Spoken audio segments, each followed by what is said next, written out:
Welcome to Key Talking Points. The podcast that makes learning effortless. No fluff, no jargon, just clear, engaging explanations.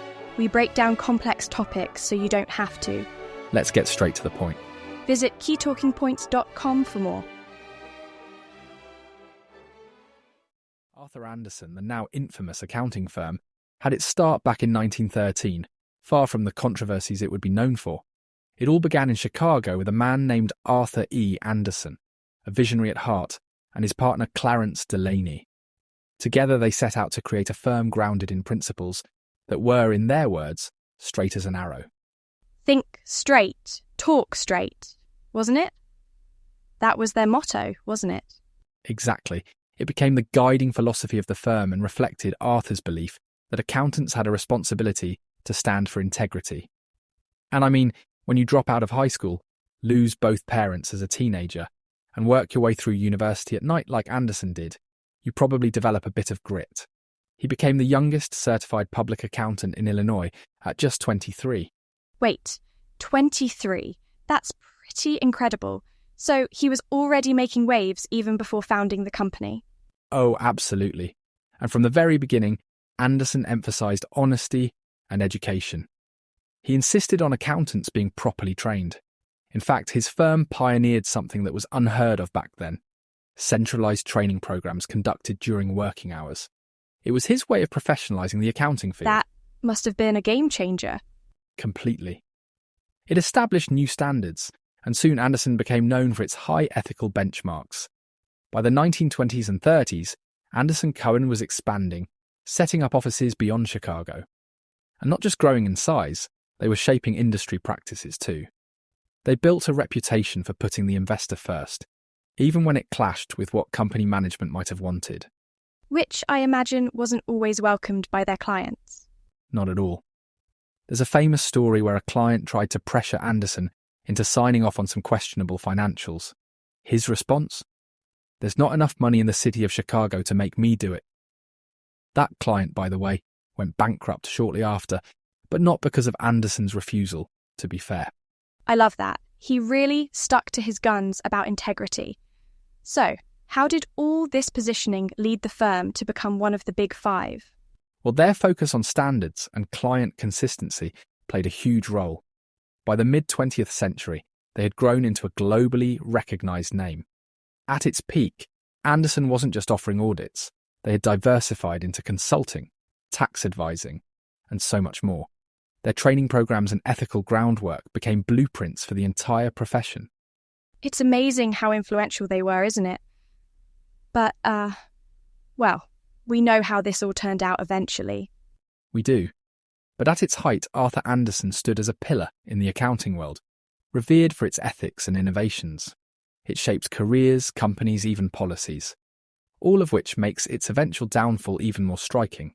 Arthur Andersen's story was one of unparalleled success and influence, which is why its downfall was so shocking.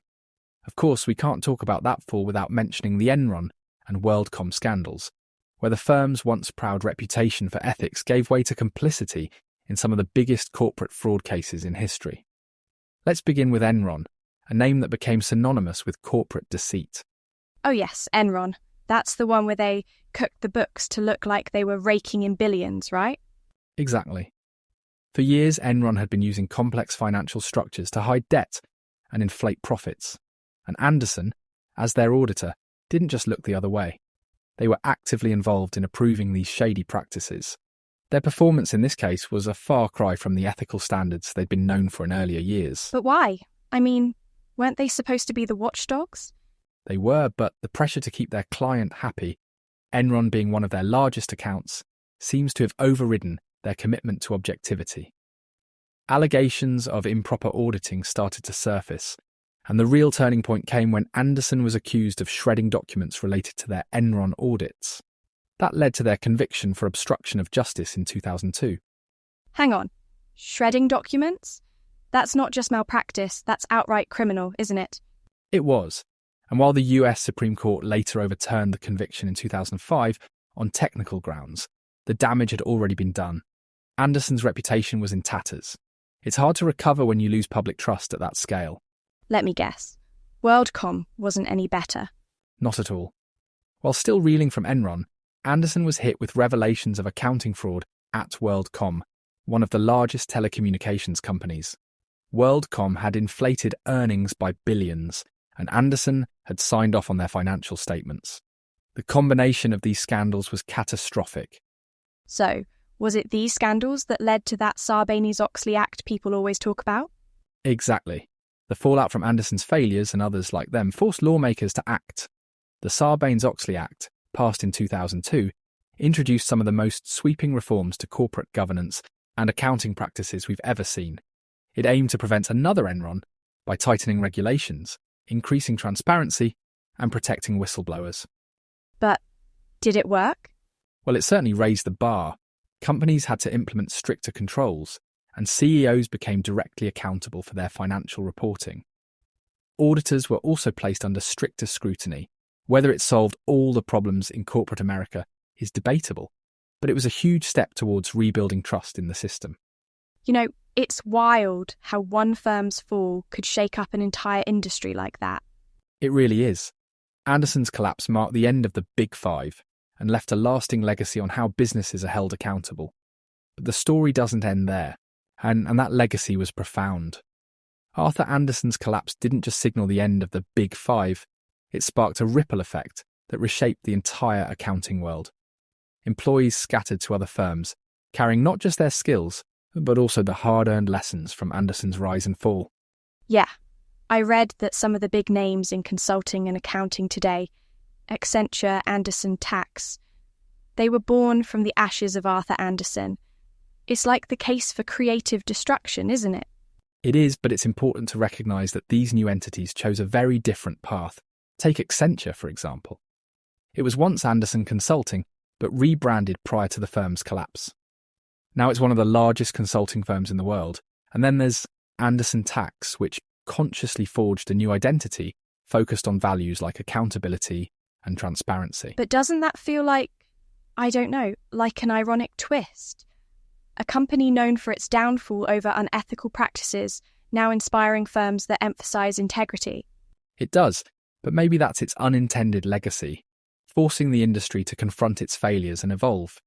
You could say Andersen's original ethos of think straight, talk straight has come full circle, even if the firm itself didn't survive.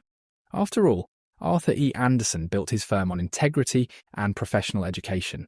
Those aspects endure in the good practices of modern firms. Still, the damage to public trust was massive, wasn't it? Absolutely. Andersen's fall destroyed confidence, not just in one firm, but across the auditing profession. It raised an ethical dilemma for accountants everywhere. Who do you serve, your client or the public? And that question continues to shape debates today. So, do you think Arthur E. Andersen himself would have seen this coming? I mean, his values were the foundation of the company. Doesn't it feel a bit tragic? It is tragic, and perhaps he wouldn't have recognised the firm that bore his name in its later years. But his early principles still offer valuable lessons. They remind us that trust, once lost, is hard to regain. Yet they also show how essential it is to keep striving for integrity, even in an industry as cutthroat as accounting. On that note, it's worth remembering the positive outcomes, the stronger regulations, the ethical reforms, and the enduring standards his story inspires. You're right. And honestly, it's fascinating how the worst of situations can still lead to progress in the end. It really is. And with that, we've reached the end of Arthur Andersen's story, or rather this chapter in its ongoing legacy. Thank you for listening, and as always, stay curious. See you next time.